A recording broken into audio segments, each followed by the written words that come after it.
এইভাবে নিরামিষ মাছের কালিয়া বানিয়ে নিতে পারেন। নমস্কার বন্ধুরা, দীপশিখা রান্নাশালে সমস্ত বন্ধুদেরকে স্বাগত জানাই।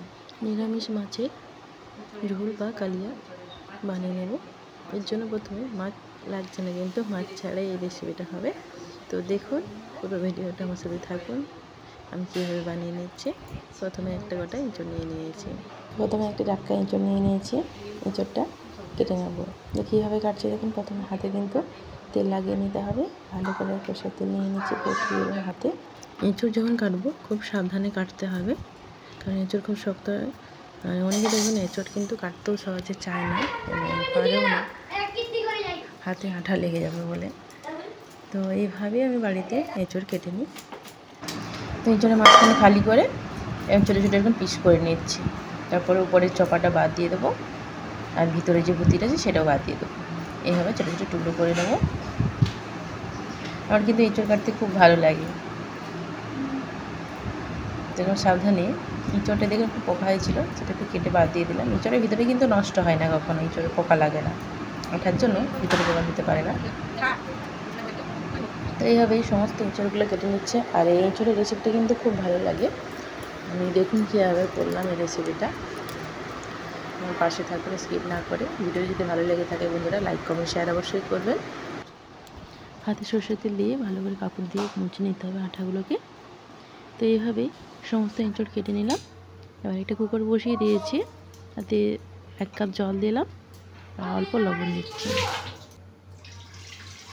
এবার এঁচড়গুলোকে একটা সিটি দিয়ে দেবো।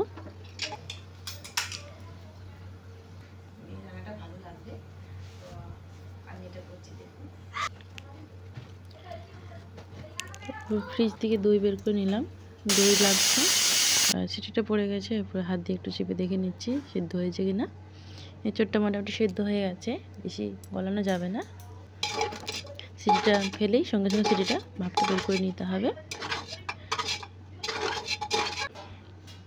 জলটা ফেলে দিলাম এঁচড়ে। এবার ভালো করে এঁচড়টাকে এরকম জেঁকে এঁচড়টাকে মেখে নিতে হবে। গরম আছে, যার জন্য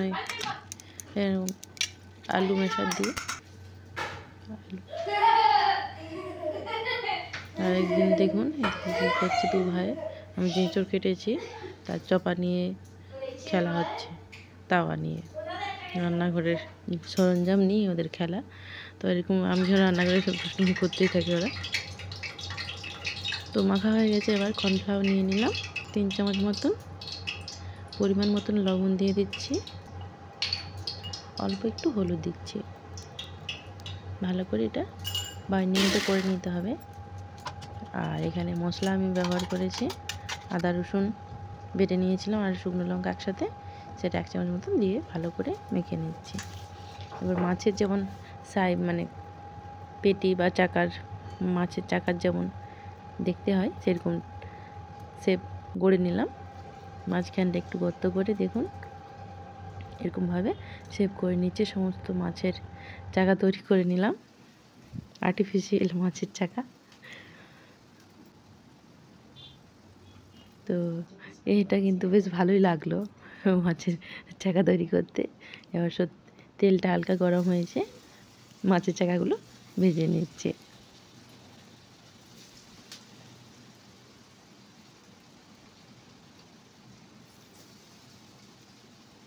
তো দুপাশটাই হালকাভাবে, বেশি জাল দিলে চলবে না, হালকা আঁচে এটা ভেজে নিতে হবে। লাল লাল করে ভাজা হয়ে গেলে তুলে রাখবো। দেখুন এরকম ভাজার পরে একটা সাইড অল্প ভাজা হয়ে যাওয়ার পরে একটা সাইড পাল্টে নিতে হবে। অনেকটা মাছের মতন লাগছে না, অনেকটা মাছের মতন দেখাচ্ছে না। এদিকে পেঁয়াজ টমেটো আদা রসুন সব পেস্ট করে নিয়েছে। মাছগুলো দেখুন এক পাশগুলো প্রায় লালচে লালচে হয়ে গেছে। এদিকে বাটা গরম মশলা দিয়ে দিলাম একটা কড়াতে, কড়াই তুলে এবার পেঁয়াজ কুচি দিয়ে দিলাম। মাছগুলো ভাজা হয়ে গেছে, তুলে রাখলাম, মানে এঁচড়ের মাছ আর কি। এবার পেঁয়াজ বাটাটা দিয়ে দিলাম। পেঁয়াজটা দিয়ে একটু নেড়ে নিচ্ছি, একটু পেঁয়াজটাকে ভালো করে ভেজে নিতে হবে। আর আদা রসুন সেটাও দিয়ে দিলাম, ভালো করে মশলাটা কষে নিলাম। কষানোর পরে একটা টমেটো পেস্ট করে নিয়েছি, টমেটো পেস্টটা দিয়ে দিলাম। কাশ্মীরি লঙ্কা গুঁড়ো দিলাম 1 চামচ, 1 চামচ সবজি মশলা, 1 চামচ হলুদ গুঁড়ো, টক দই নিয়েছি 50 গ্রাম, টক দইটা দিয়ে দিলাম। ভালো করে মশলাটাকে কষে নিতে হবে। পরিমাণ মতন লবণ দিলাম, অল্প জল দিয়েছি যাতে না মশলাটা পুড়ে যায়। দেখুন মশলাটা কষানো হয়ে গেছে, এবার 1 কাপ মতন জল দিয়ে দিলাম।